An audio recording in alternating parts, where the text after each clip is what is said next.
The Vanderbilt Commodores can pull off the upset if they focus on this one key thing.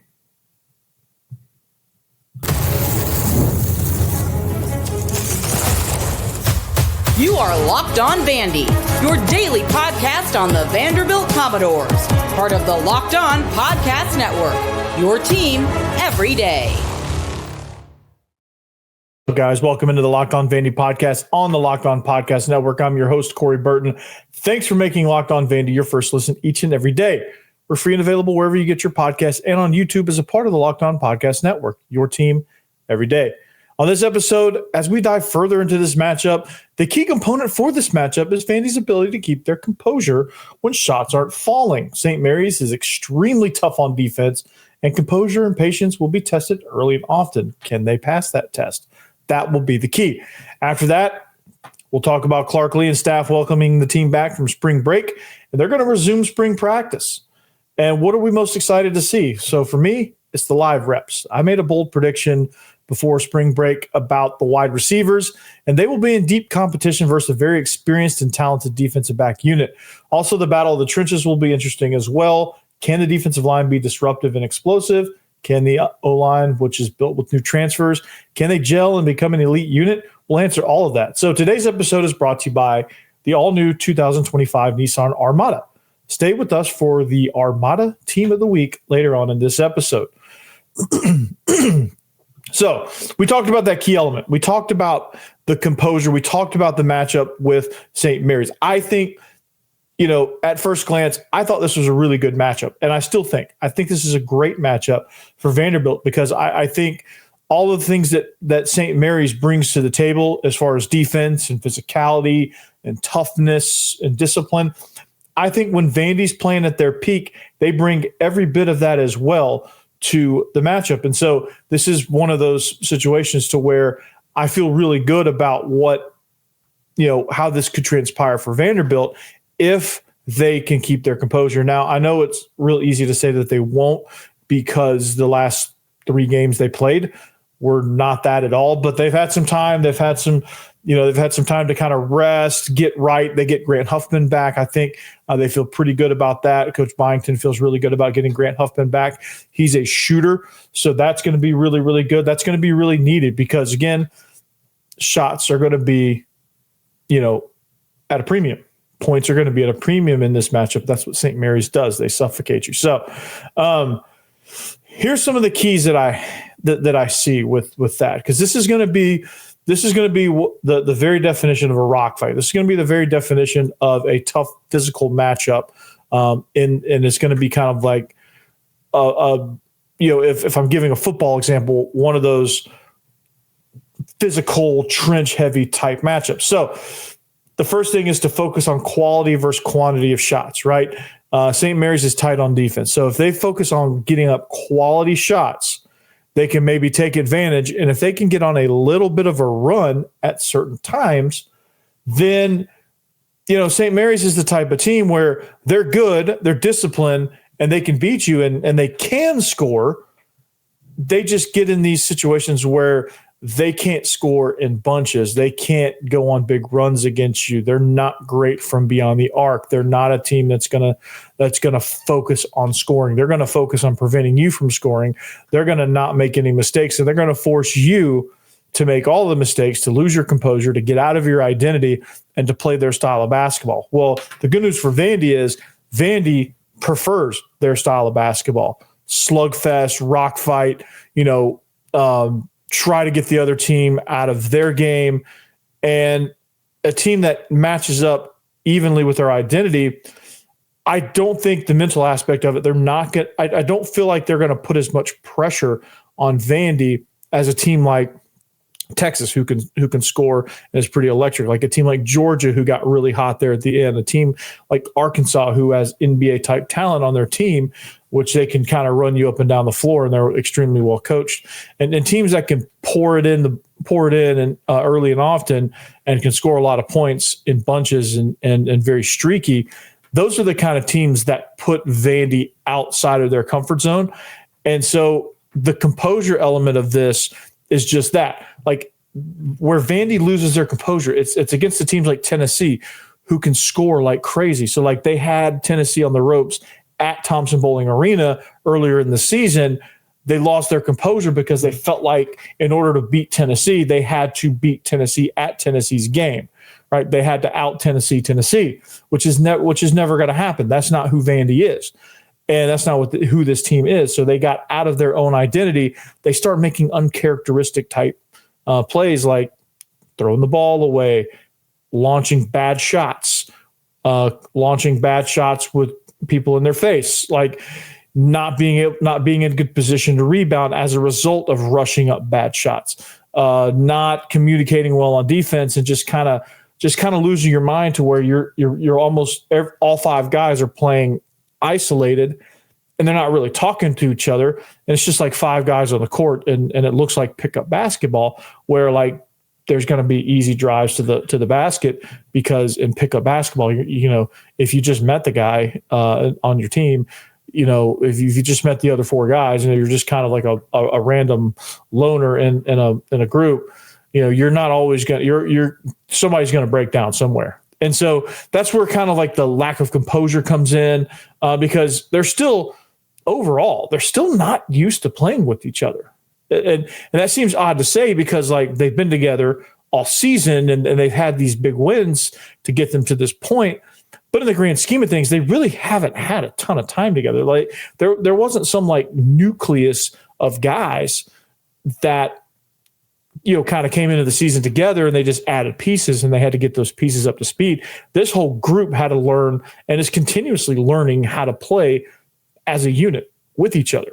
And so with that being said, it gets pretty difficult in times of like, okay, if we're outside of our comfort zone, which is outside of Memorial Gym, or if a team is putting a lot of pressure on you to score fast, because this is not how this team is built, then it gets you got to kind of outsort. So keeping your composure against a team that's going to really tighten down and really limit your opportunities, your scoring opportunities, is going to be key because they're going to think, okay, points are at a premium. We have to get these shots up. And you know, for Vanderbilt, if they start focusing on quantity of shots, like, hey, we got to get these shots up because we don't know when we're going to get another scoring opportunity, then all of a sudden you're going to be taking a quantity of bad shots and it's going to outweigh the high quality shots. And you're really going to kind of get yourself behind because St. Mary's is really good at rebounding too, right? And so that makes our way to the next point. You have to have success. You have to find a way to have success on the boards. Second chance points are the premium here. That's where this game is going to be won, I think, is in the second chance points. Who can win the rebounding battle and who can get those second chance points? Vanderbilt's not built like Gonzaga, so this is, you know, it's probably not an apples to apples comparison, but St. Mary's beat Gonzaga in the rebounding, but Gonzaga was able to pull ahead because, you know, Gonzaga can score at a little bit higher of a clip. Now for Vanderbilt, you know, if you can rebound a little bit, you can sit Tyler Nickel out there or Grant Huffman in limited action because he hadn't played in a while. Like you can sit those guys out there, and if you can create some good open looks, you might start hitting some of those. And if you can be just even, not even like, you don't even have to be dominant on the boards. You just have to be even or slightly better and take advantage of when you get the rebound, putting the shot back up and capitalizing on that and scoring those second chance points. If you can win the second chance points off of rebounds, you're going to be very, very successful in this matchup.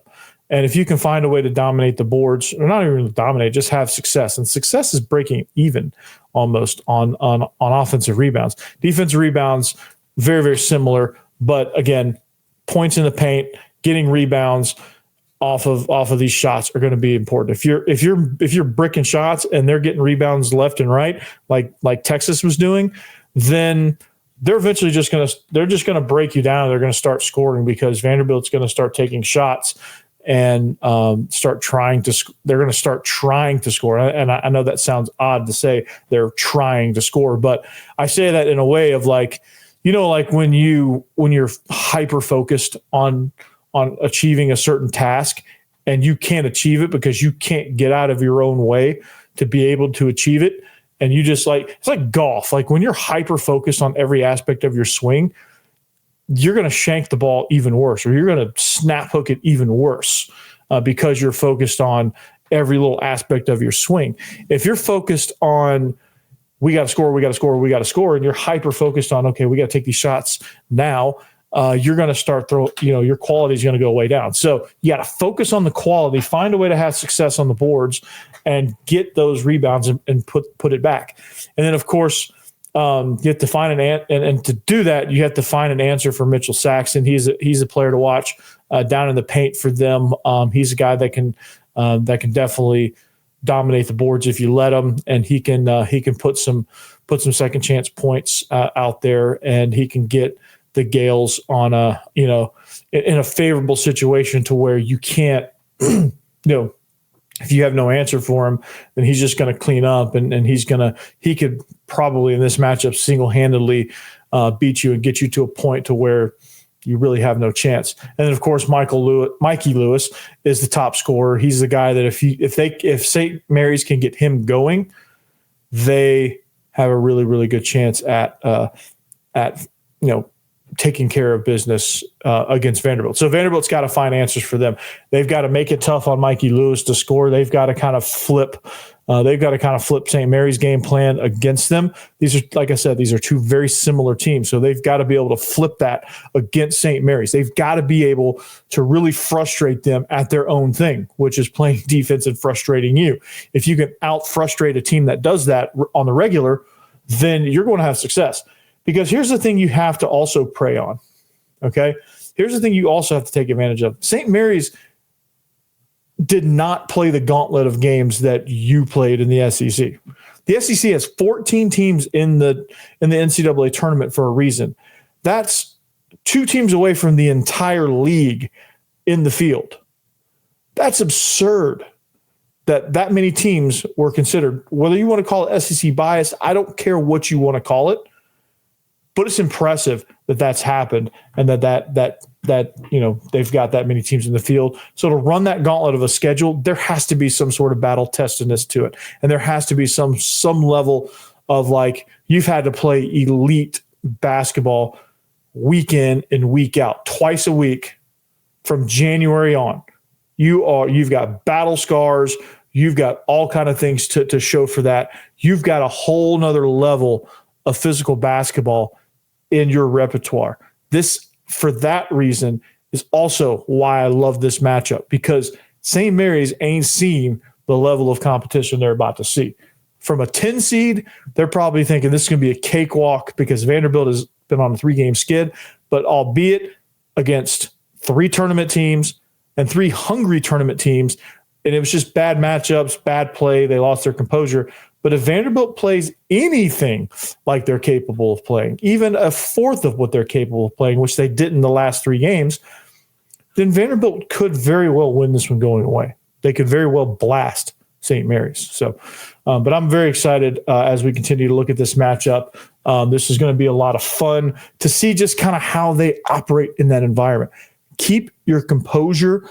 Be patient. Focus on quality over quantity when it comes to shooting, and do not let St. Mary's dictate the pace of this game. You take it to them. You are the SEC team. You are the battle-tested team. You take it to them. So, but spring practice is starting. So a lot of exciting things happening on campus here. Spring football is right around the corner. We're going to talk about that. Clark Lee, I'm excited about the live reps. I'm excited about the competition. It's going to be one of the most competitive spring practice sessions in Clark Lee's tenure. I love it. I'm ready for it. We'll talk about it next.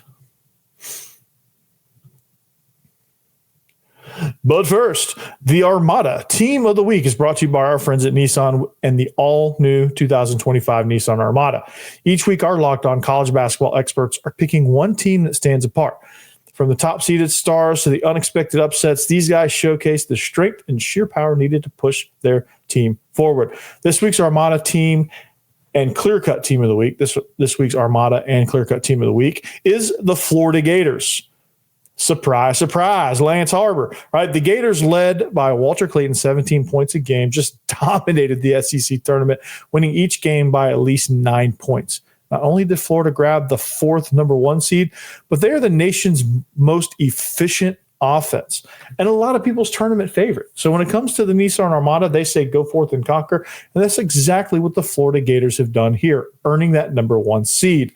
So it's clear that our team of the week is out here ready to conquer the road ahead with confidence, just like you can in the all-new Nissan Armada or any of the Nissan's outstanding vehicles. Take the Nissan Armada, Rogue, or Pathfinder and go find your next big adventure. Shop nissanusa.com.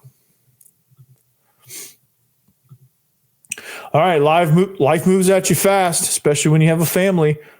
I know, and a lot of these Locked On hosts know as well. Zach Blackerby's about to have his 3rd. He definitely knows life moves really fast. So one day you're watching your kids take their first steps. Before you know it, they're off to college. That's why securing their future is often so important. Fabric by Gerber Life makes it simple to get term life insurance that fits your family's needs. With Fabric, you can apply for term life insurance online right from your couch. You can be covered in under 10 minutes, and in many cases, no health exam is required.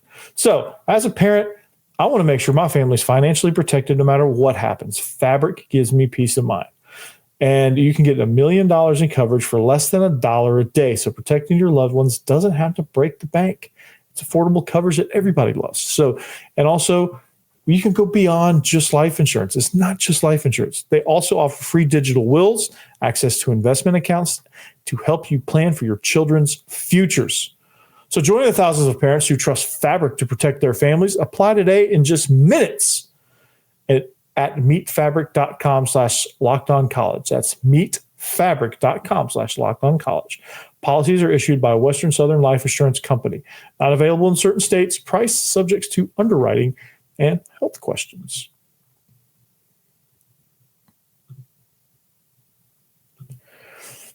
All right, welcome back. Thanks for making Locked On Vandy your first listen each and every day. Thank you to the everydayers. Thank you to the people who have been riding with me this whole time. All right, thank you to everybody. So if you need a second listen, Locked On SEC is the place to go. Or any of the 14, or actually any of the other 13 shows.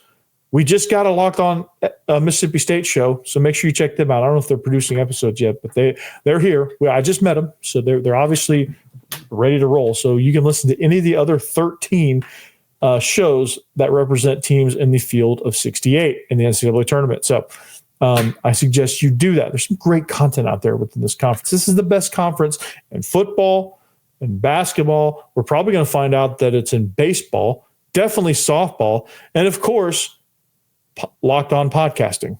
We're the best conference. I mean, is it really a question?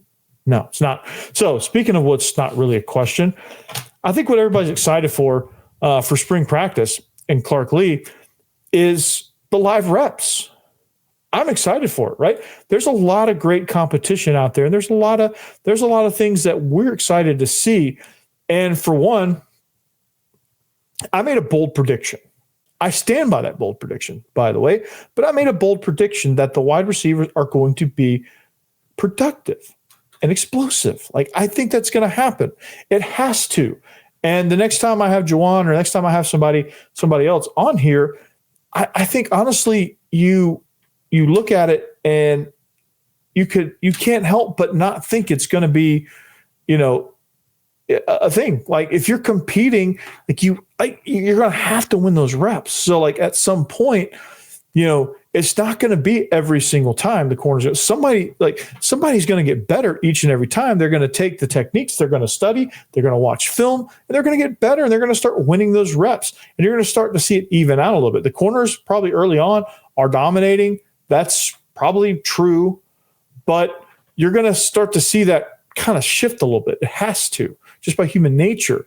Like, if you just keep going and going and going, like I understand, like, if I'm going against the corners, like me personally sitting here, then that's never going to happen. Like, no matter how many times I go against the corner, I'm never going to beat a Vanderbilt cornerback. I'm 41 years old, and, they're obviously much more athletic than I am, and probably stronger, faster, can jump higher, all the above, right?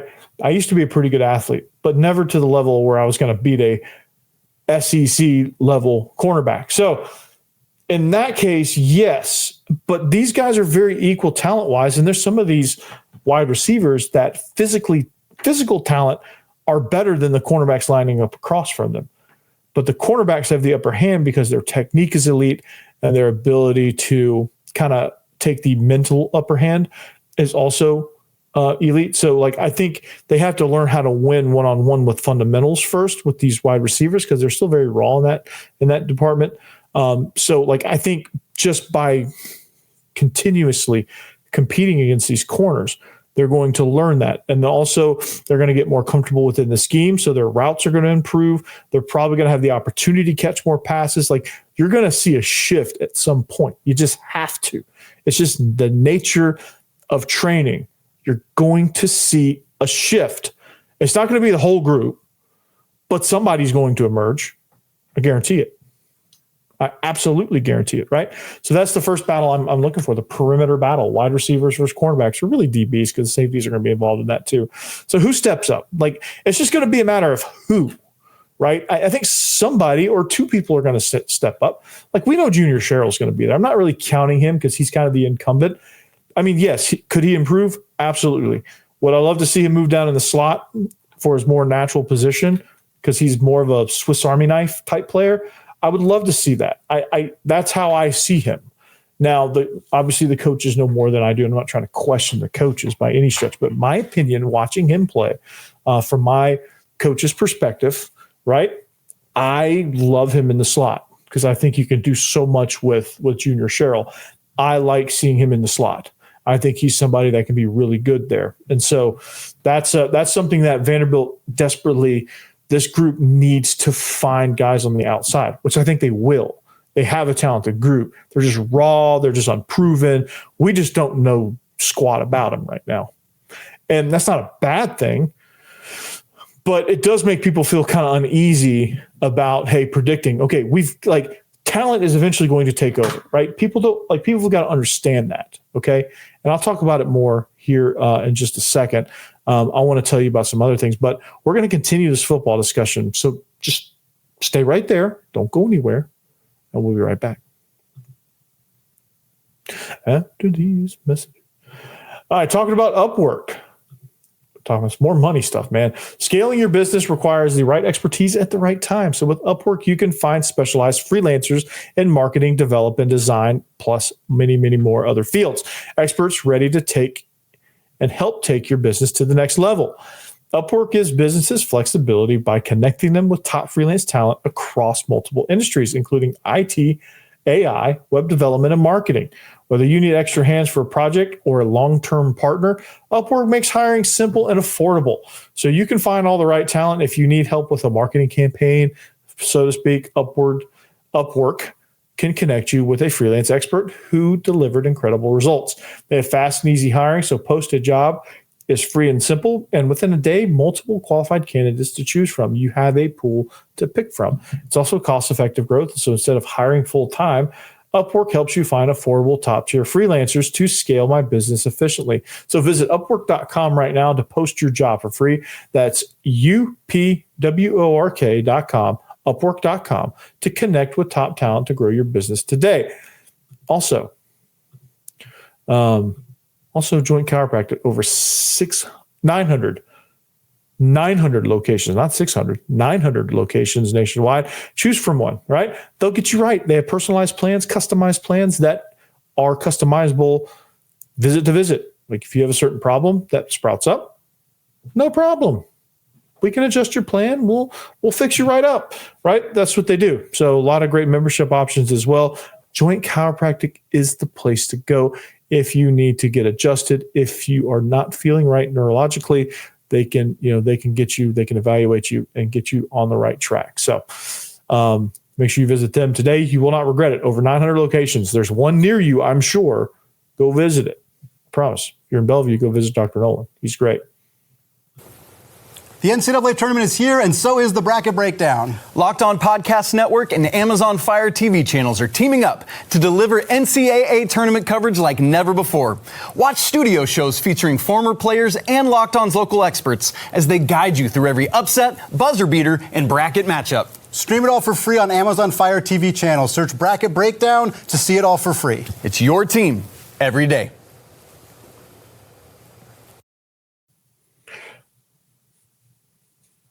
All right, wrapping up the show here at Locked On Vandy on all social media platforms, wherever you find your podcast. Like, subscribe, leave comments, feedback. I'd love to hear what you're most excited about in spring practice.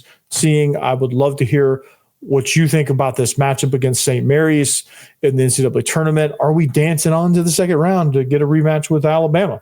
Unless they lose to Fairleigh Dickinson or Robert Morris, which I don't think is going to happen. But are we, what do we think about that? So what I was saying about the wide receivers, honestly, I think somebody's got to emerge, right? It's just too talented of a group to not have anybody emerge, right? It's just too talented of a group. There's guys that can do it. So they've got to figure that out, and they will. The next thing I'm excited to see when the pads come on, the battle of the trenches is really going to fire up. O-line versus D-line, but that's a football junkie's dream. I know everyone likes to see high flying and scoring, but Christ almighty, I love seeing the O-line, D-line go against each other, right? And this is going to be a battle, man. Can this defensive line be explosive? They've got some depth. They've got some talented guys over there. Glenn Seabrooks is one of my favorites on the defensive line.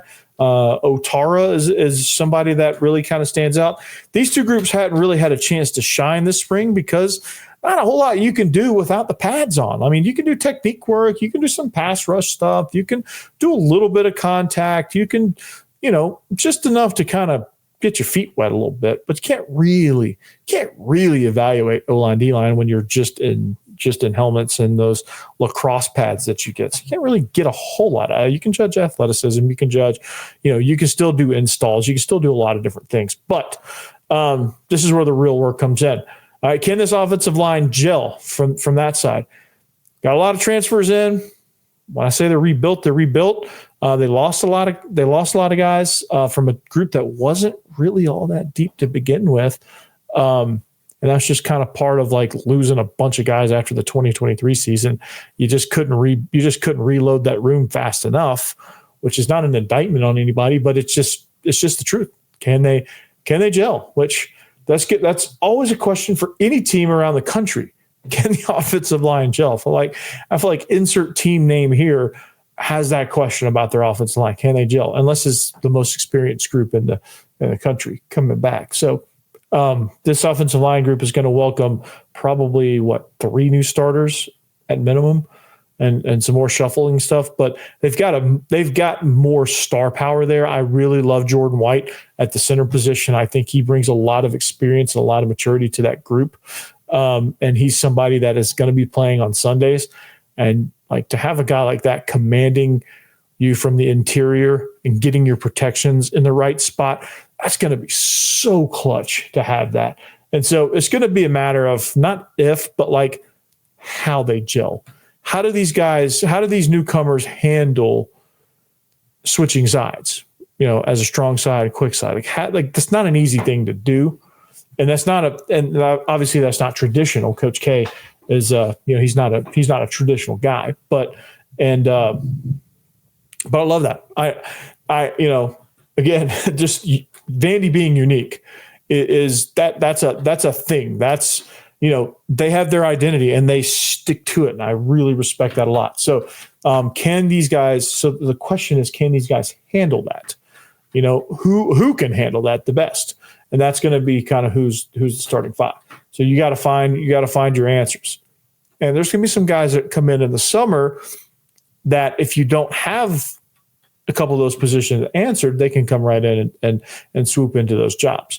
But if I'm Sandoval, if I'm Kivo Wesley, this is my chance to say, hey, you know what? We got this answered. We got it. Coach K, Coach Nady, we got these questions answered. We're here. We're in this spot. You're not taking this spot from me. I'm balling out, right? So that's going to be kind of what we look at from an offensive line perspective. And of course, the 11-on-11 stuff, the offense in year 2 of Tim Beck, Jerry Kill, and then the new Steve Gregory defensive coordinator era. So the 11-on-11 stuff, how does the unit gel? How do they operate confidence wise? Because the defense is always ahead of the offense. It's just the nature of spring practice, really. But how does that affect like year 2? How deep are they able to go? And, those are things I'm ready to see with 11 on 11. I'm ready to see just the overall competition and what to expect. So I'm pretty stoked about that. And so this is going to be a lot of fun. This is going to be like I said, this is going to be one of the most competitive spring practice periods that Vandy's had, especially under Clark Lee. So I'm really stoked about that. And we're it's full steam ahead, man. And this Vandy train, man, Vegas has them at 4.5 wins. That's crazy to me. I think they're going to way above that. I think they're going way above that. So I like it. But spring practice is back in action after spring break. Hopefully everybody came back from spring break in one piece. And, we'll see where the answers are. But that's all I got. Enjoy the rest of your day. Hope you guys have a great one. We'll see you back here next time. Locked On Vandy. Anchor down. Peace out. Make sure you check out Locked On College Basketball today.